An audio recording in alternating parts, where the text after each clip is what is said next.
अस्सलाम वालेकुम नाज़रीन, इस्लामाबाद टाइम जे प्रोग्राम में आऊं तव्हांजो मिज़मान मुदस्सिर हुसैन। नाज़रीन, इस्लामाबाद टाइम जे प्रोग्राम में अॼु ॻाल्हि कंदासीं मुल्क जी सियासी सूरत हाल ते, छाकाणि त हिन वक़्तु ॿ टे वॾा अहम मामला थी रहिया आहिनि। त मुआशियत जे हवाले सां अगरि ॻाल्हि कजे त हुकूमत जी कारकर्दगी ते सवाल थी रहिया आहिनि त IMF मां कर्ज़ो न थियो, IMF ते डिपेंड छो आहे।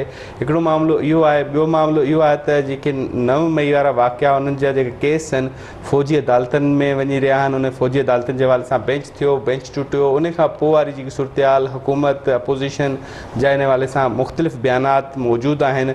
टियों जेको हिकु अहम मामिलो आहे जेको सेनेट जे चेयरमैन खे ख़ासि मराहत हिकु तरफ़ महांगाई मुल्क में मुआशी सूरत हाल ख़राबु, उन खां पोइ सेनेट चेयरमैन खे ख़ासि मराहत छो पियूं ॾिनी वञे। पीपल्स पार्टी जे हवाले सां पंहिंजो स्टैंड खयो आहे, उन्हनि मुखालफ़त करण जो बि फ़ैसिलो कयो आहे। इन सॼी सूरत हाल समेत मुल्क जी सियासी सूरत हाल ते बि ॻाल्हि ॿोल कंदासीं। कुझु माज़ी जे मामलनि ते बि असां जीअं हमेशह प्रोग्राम में महिमान जेको बि हूंदो आहे उन सां डिस्कस कंदासीं। कुझु माज़ी जे हिसनि खे, माज़ी जे जेके मामला सियासी इशूज़ आहिनि उन्हनि खे बि हाईलाइट करण जी कोशिशि कंदासीं। अॼु के महिमान शख़्सियत असां सां गॾु मौजूदु आहिनि। पीपल्स पार्टी जी अहम रहनुमा आहिनि, सेनेटर आहिनि, सेनेटर सैर कामरान असां सां गॾु मौजूदु हूंदियूं। उन्हनि सां ॻाल्हि ॿोल कंदासीं मुल्क जी जेकी तमामु तर मामलनि ते। बहुत बहुत शुक्रिया मैम, आपने अपना कीमती वक्त दिया। अच्छा मैम, जैसे कि सबसे पहले हम मौजूदा सूरत हाल पर थोड़ी सी बात कर लेते हैं। पहले हिस्से में मईशत के हवाले से अगर बात की जाए तो इसाक डार पर डिपेंड किया हुआ है सारों ने। अब PDM की तमाम सियासी जमातियाँ, जिसमें आप लोग PDM का हिस्सा नहीं है, लेकिन बतौर इत्तेहादी हुकूमत पीपल्स पार्टी भी डिपेंड करती है इसाक डार के ऊपर। आप समझते हैं कि इसाक डार ने कामयाबी से मईशत की तरफ अपना काम जारी और सारी रखा है, या आप पीपल्स पार्टी को आपकी स्टेटमेंट यकीनी तौर पे पीपल्स पार्टी की स्टेटमेंट भी काउंट की जाएगी? आपके ख्याल में पीपल्स पार्टी समझती है कि इसाक डार ने कोई तसल्ली बख्श काम नहीं किया? देखिए, सबसे पहले तो मैं कहूँगी कि जो माशी हालात हैं उससे कोई भी मुतमईन नहीं है, ठीक है। ना ही पीपल्स पार्टी मुतमईन है, ना ही जो है आवाम मुतमईन है। लेकिन उसका हमें पस मंज़र भी देखना होगा कि पस मंज़र क्या है। यानी आपकी जो है वो मईशत के इस्तेकाम के लिए ज़रूरी है कि सियासी इस्तेकाम भी हो। पहली बात ये कि हमें एक मैं कहूँगी ज़रूर जायज़ा लें। अगर आप 2021 सितंबर, अक्टूबर, नवंबर का जायज़ा लें तो आप जो है वो अब्दुल रज़ाक दाऊद का जो है वो स्टेटमेंट देखें, आप जो है इनका शब्बर ज़ैदी का स्टेटमेंट देखें, आप उस वक्त के गवर्नर पंजाब का स्टेटमेंट देखें। गवर्नर पंजाब ने कहा है कि IMF ने हमारा सब कुछ लिखवा लिया। शब्बर ज़ैदी ने कहा कि हम दिवालिया हो गए। रज़ाक दाऊद ने कहा कि हम शब्बर ज़ैदी ने अब कहा है, पहले नहीं बिल्कुल बिल्कुल आप गूगल कर लें, नवंबर 2021 ही सेड कि हम दिवालिया हो गए। ये उनका मेरे ख्याल में उनकी तस्बीह है। He would say this repeatedly. अच्छा, उसके बाद जो है यही चीज़ रज़ाक दाऊद ने कही। मैं आपको इसमें कोई, आप बस गूगल करें और आप देख लें कि इनके क्या स्टेटमेंट्स थे। तो इन तमाम हालात में जब जो है उस वक्त की PTI तो कहती है कि हम अच्छे हालात में छोड़ के गए। मैं अब आप देखें फिगर्स जो होते हैं ना, आप जिन रहनुमाओं का जिक्र करें उन्हीं रहनुमाओं की स्टेटमेंट अब मैं आपसे यही बात करी ना कि हकाइक को तब्दील नहीं किया जा सकता। हकाइक का जायज़ा लेना और उन पर नज़र रखना बहुत ज़रूरी है। तो मैं आपसे कह रही हूँ कि आप अक्टूबर 2021, नवंबर 2021, दिसंबर 2021 के आप रज़ाक दाऊद का स्टेटमेंट भी देखें, आप जो है शब्बर ज़ैदी का स्टेटमेंट भी देखें, और आप जो है उस वक्त के गवर्नर पंजाब का स्टेटमेंट भी देखें, ठीक है। इनके यही स्टेटमेंट थे रज़ाक दाऊद का कि हम दिवालिया हो चुके हैं, ठीक है। उसके बाद जो है शब्बर ज़ैदी का भी यही था कि हम दिवालिया हो चुके हैं। और जो उस वक्त के गवर्नर पंजाब थे सरवर खान साहब, उन्होंने कहा कि जी हम IMF ने हमारा सब कुछ लिखवा लिया। उस वक्त जब ये मुआहिदा साइन किया IMF से तो इन्होंने पार्लियामान को एतमाद में नहीं लिया। फिर एक मुआहिदा आपने साइन किया, उसके बाद आपने जानते बूझते उसकी वायलेशन की, जिससे एक बदएतमादी की फ़िज़ा जो है वो कायम हुई। यानी आपने वादा ये किया कि आप जो है वो तेल की कीमतें बढ़ाएंगे। पहली बात ये, आपने स्टेट बैंक को हवाले कर दिया IMF के, और उस वक्त हमारे जो तहफ़्फ़ुज़ात थे उनको नज़रअंदाज किया।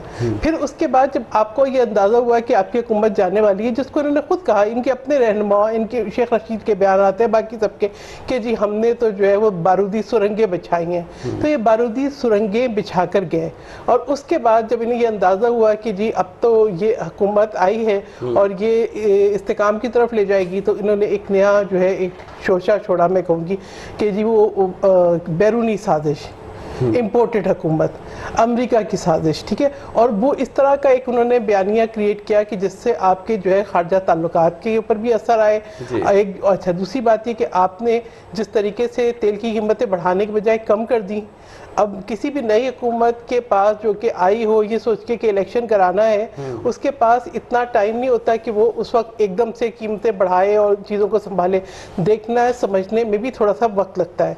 फिर उसके बाद जबकि हम इलेक्शंस पे जाने वाले थे तो इमरान खान साहब ने जो है वो एक नया काम शुरू किया कि उन्होंने वो एक जो है वो लॉन्ग मार्च, इस्लामाबाद की ग्रीन बेल्ट चली, एक नया जो है सिलसिला शुरू कर दिया जो एक ऐसा माहौल क्रिएट कर दिया कि यानी पहले ये ज़रूरी था कि IMF को इंगेज किया जाए। वो जब उन्होंने देखा कि इंगेज हो रहा है और ये मामला दुरुस्त हो रहे हैं तो एक नया सिलसिला पॉलिटिकल इंस्टेबिलिटी का क्रिएट कर दिया।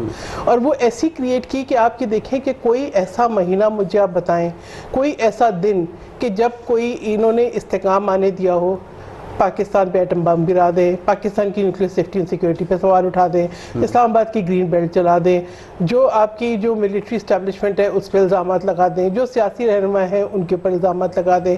यानी हर वो मैडम इस तरह के अगर बात की जाए इन्हीं जो अल्फाज की, तो गुजरांवाला में नवाज शरीफ का जलसा भी देख लें, जरदारी साहब की स्टेटमेंट ईंट से ईंट बजाने वाली भी देख लें, तो वो भी तो मौजूद है। ये तो सियासी स्टेटमेंट, देखिए सियासी स्टेटमेंट्स होती हैं, बिल्कुल ठीक है। जरदारी साहब ने कुछ गलत नहीं कहा था और नवाज शरीफ साहब के बयानात का वो खुद जवाब देंगे, मैं उस पर तबसरा नहीं करूँगी। लेकिन जो इन्होंने क्या किया इन्होंने, मुझे ये बताएं कि शहीद जुल्फ़िकार अली भुट्टो का अदालती कत्ल हुआ, बेनज़ीर भुट्टो साहिबा की हुकूमतें जो है बरतरफ हुई, यूसुफ रज़ा गिलानी को जो है वो चंद सेकंडों की सज़ा पे जो है नाअहल करार दिया गया।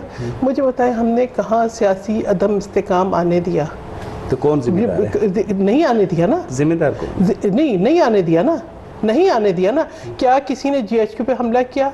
क्या किसी ने शोहदा की यादगारें जलाई? क्या जो है मुल्क के अंदर अफरा तफरी पैदा की?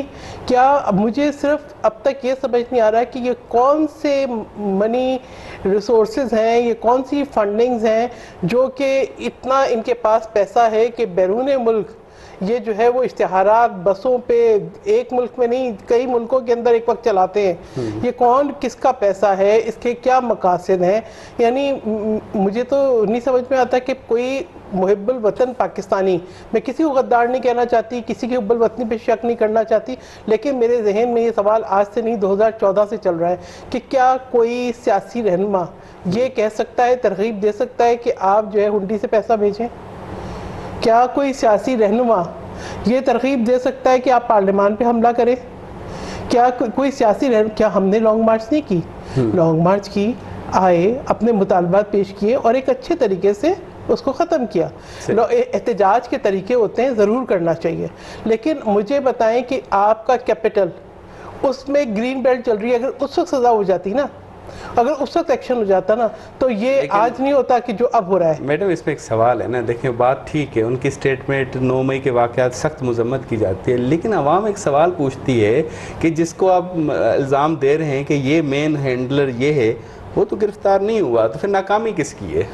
नहीं, गिरफ्तार नहीं हुआ। देखें आप कह रहे हैं ना, आप लोगों सबकी पार्टी की स्टेटमेंट है कि इमरान खान इन्वॉल्व है, तहरीक इंसाफ का चेयरमैन इन्वॉल्व है, तो कहाँ है वो? गिरफ्तार है? देखें गिरफ्तार ना मैंने करना है ना जो इदारे हैं उन्होंने करना है। आप मुझसे सवाल करें उन वजारतों के बारे में जो पाकिस्तान पीपल्स पार्टी उनकी नाअहली तस्वर करती है? नहीं, मैं नाअहली नहीं तस्वर करती, मैं ये देखती हूँ कि बहुत जगह पे बहुत जगह पे रिस्ट्रेंट का मुजाहरा किया है। अच्छा। ठीक है, बहुत जो सियासी रहनुमा होते हैं वो बहुत बर्दाश्त, तहम्मुल और रिस्ट्रेंट का मुजाहरा करते हैं, तो बहुत रिस्ट्रेंट का मुजाहरा किया। लेकिन आप ये देखें कि एक बाकायदा तहकीकात हो रही हैं और जिन लोगों के नाम सामने आ रहे हैं वो कानून की गिरफ्त में है और कानून के मुताबिक जो है उस पर यकीनन वो जो एक प्रोसेस है, ड्यू प्रोसेस, उसको फेस भी करेंगे। देखिए एक मैं समझती हूँ सबसे बड़ा नुकसान है ना, आप बोलें कि ग्रीन बेल्ट जल गई, आप बोलें कि आपके शोधा की यादगारें जला दी, आप बोलें कि जी जिना हाउस जला दिया, आप बोलें कोर कमांडर हाउस जला दिया, लेकिन एक जितना मुनज़्ज़म किस्म की एक साजिश थी कि 8 शहरों में एक वक्त के अंदर बिल्कुल निशानदही करके मिलिट्री जो इंस्टॉलेशन है उनको जलाना, इसको नज़रअंदाज नहीं किया जा सकता। ये चीज़ें कौन कर सकता है? मुझे आप एक रहनुमा बताएं सियासी, एक रहनुमा जिसने ये कहा होगा कि पाकिस्तान पे न्यूक्लियर बम फेंक दो, एटॉमिक बम फेंक दो। मुझे एक सियासी रहनुमा बताएं। मौलाना ने कहा था 14 अगस्त ना मनाओ। फजल रहमान की नहीं, स्टेटमेंट ये 14 देखिए मौलाना साहब ने कहा, लेकिन ये कहा कि पाकिस्तान पे एटम बम फेंक दो। क्या उन्होंने ये कहा कि पाकिस्तान के न्यूक्लियर असासे महफूज नहीं है? क्या उन्होंने जो है इस्लामाबाद की ग्रीन बेल्ट चलाई? उन्होंने भी तो धरना दिया था ना, गए थे अपनी जगह साफ करके सब समेट के एक जो है डिसिप्लिन के साथ बैठे थे।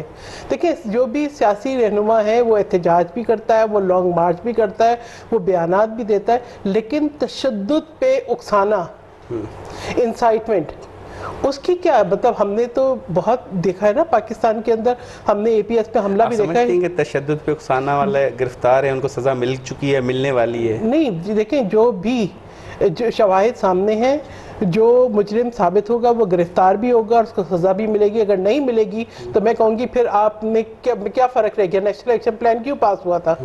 इसी बात पे हुआ था ना कि इंतहा पसंदी या जो है तशद्दुद पे उकसाने को जो है उसको ख़त्म किया जाए। लेकिन हमारे माशरे में कहते हैं सबसे ज़्यादा नुकसान जो है आपका सोशल फैब्रिक ऑफ सोसाइटी तबाह हो गया है। सोसाइटी को टेरराइज कर दिया है आपने नौजवानों के हाथ में। देखिए हमने भी बहुत मुश्किल वक्त देखा है। मैं आपको बहुत एक छोटा सा मुख्तसर एक वाक़या ज़रूर बताती हूँ। मैं चाहूँगा ब्रेक ले लूँ, ब्रेक के बाद फिर इस वाक़े पे डिस्कशन करें। नाज़रीन ब्रेक था वठूँ, ब्रेक खां पोइ ॻाल्हि ॿोल जे सिलसिले खे जारी रखंदासीं।